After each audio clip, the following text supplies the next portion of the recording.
இயேசு கிறிஸ்துவில் எனக்கு பிரியமானவர்களே, இன்றைக்கு புனித வாரத்தினுடைய 2ஆம் நாள்.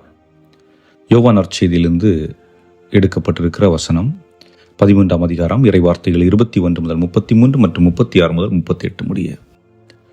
இந்த பகுதியில் பார்க்கின்ற பொழுது இயேசு சீடர்களோடு பந்தியில் அமர்ந்திருக்கின்றார். பந்தியில் அமர்ந்திருக்கின்ற பொழுது உள்ளம் கலங்கியவராய் என்ற ஒரு வார்த்தை கொடுக்கப்பட்டிருக்கிறது. உள்ளம் கலங்கியவராய் உங்களுள் ஒருவன் என்னை காட்டிக் கொடுப்பான். அதாவது இயேசு மனிதத்தன்மை, கடவுள் தன்மை, 2 தன்மையில் இருந்தார். ஆனால் உள்ளம் கலங்கியவராய் என்பது மனித தன்மையில், அதாவது எப்படிப்பட்ட துன்பமும் துயரமும் அவர் சந்திக்க இருக்கிறார் என்பதை அவர் அறிந்திருந்தார். ஆக அதனுடைய அந்த நிகழ்வு இன்னும் சில நிமிடங்களில் ஆரம்பிக்க இருக்கின்றது.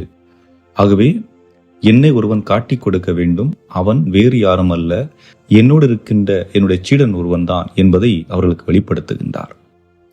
ஆக கடவுள் தன்னுடைய திட்டத்தை நிறைவேற்றுவதற்கு தேர்ந்தெடுத்தவர் யார் என்றால் யூதாஸ் இஸ்காரியோத்.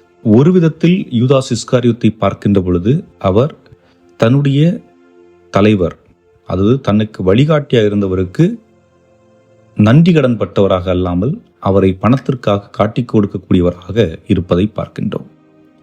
என்றால் அவர் பணத்தின் மீது அதிக பற்று கொண்டிருந்தார் என்பதை இந்த கடந்த நாட்களில் விவிலியத்தில் பார்த்திருக்கின்றோம். அந்த மார்த்தா என்ற பெண்மணி இயேசுடைய கால்களை நறுமணம் தைலம் கொண்டு பூசி அதை அவருடைய கால்களை முத்தமிடுகின்ற பொழுது, இதை விற்றிருக்கலாமே, அதிக பணம் கிடைத்திருக்குமே என்று பணத்தை மையப்படுத்தியவர் தான் இந்த யூதாஸ். ஆக இவருக்கு பணத்தின் மீது ஒரு ஆசை இருந்தது என்பதில் மாற்று கருத்தில்லை. ஆனால் அதேவேளை இது இவருடைய ஒரே திட்டம் மட்டுமாக தான் இருக்க முடியுமா என்றால் நிச்சயமாக இல்லை. காரணம் என்ன?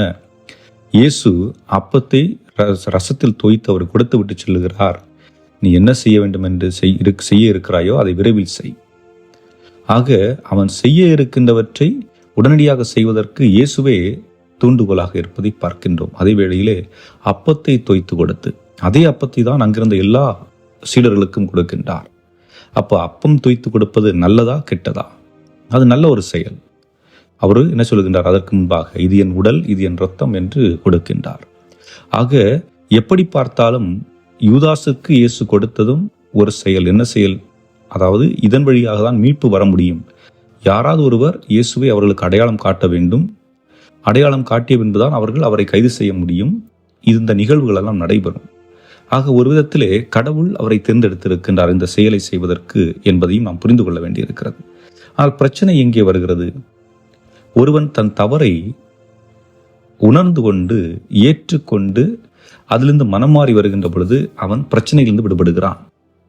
ஆனால் எவன் ஒருவன் தன் தவறை ஏற்றுக்கொள்ள முடியாமல் நான் இப்படி செய்தேன் அப்படிங்கிற அந்த ஒரு கேள்வியை போடுகின்ற பொழுது தனக்குள்ளே ஒரு கில்ட் ஃபீலிங் உருவாகுது.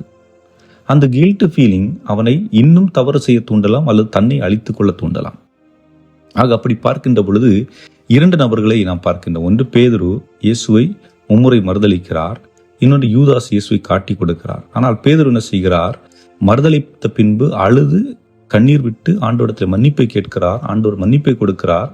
தன் தவறை உணர்ந்தது மட்டுமல்லாமல் அவருடைய மன்னிப்பை அவர் ஏற்று வாழ்வதை பார்க்கின்றோம். ஆகவே அவருடைய வாழ்வில் மாற்றம் நிகழ்கிறது. அடுத்த கட்ட பணியை செய்கின்றார். ஆனால் யூதாசு அவரால் தன்னையே மன்னிக்க முடியவில்லை, தன்னையே ஏற்றுக்கொள்ள முடியவில்லை. ஆகவே தன்னுடைய உயிரை அவர் தூக்கிட்டு மாய்த்து கொள்வதாக குறிப்பிடப்பட்டிருக்கின்றது. ஆகவே அன்புக்குரியவர்களே, இந்த செயல் என்று பார்க்கின்ற பொழுது கடவுளுடைய திட்டம் இங்கே நிறைவேறுவதை நாம் பார்க்கின்றோம்.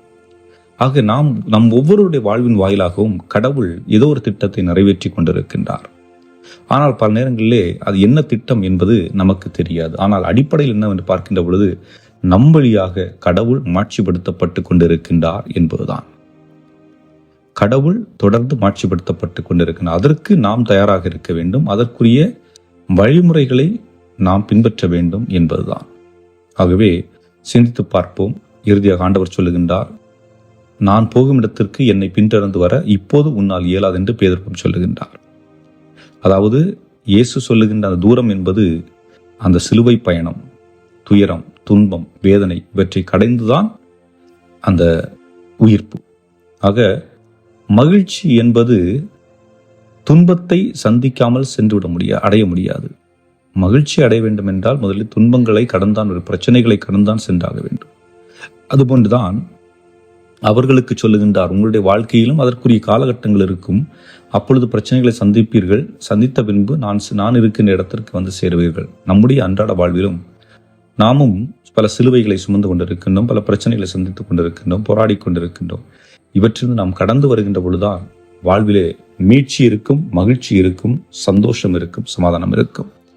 எங்கே கடவுள் இருக்கிறாரோ அங்கே மகிழ்ச்சி இருக்கும். எங்கே இறைவன் வீற்றிருக்கிறாரோ அங்கே அன்பு இருக்கும். அந்த அன்பும் மகிழ்ச்சியும் நம்முடைய குடும்பத்திலும் குடிகொள்ள வேண்டும், நிலை பெற வேண்டும் என்று ஆண்டவரத்தில் வேண்டியவர்களாக இன்றைய நாளிலே இந்த நாளை ஒப்புக் கொடுத்து ஆண்டவரத்தில் ஜெபிப்போம். ஆமேன்.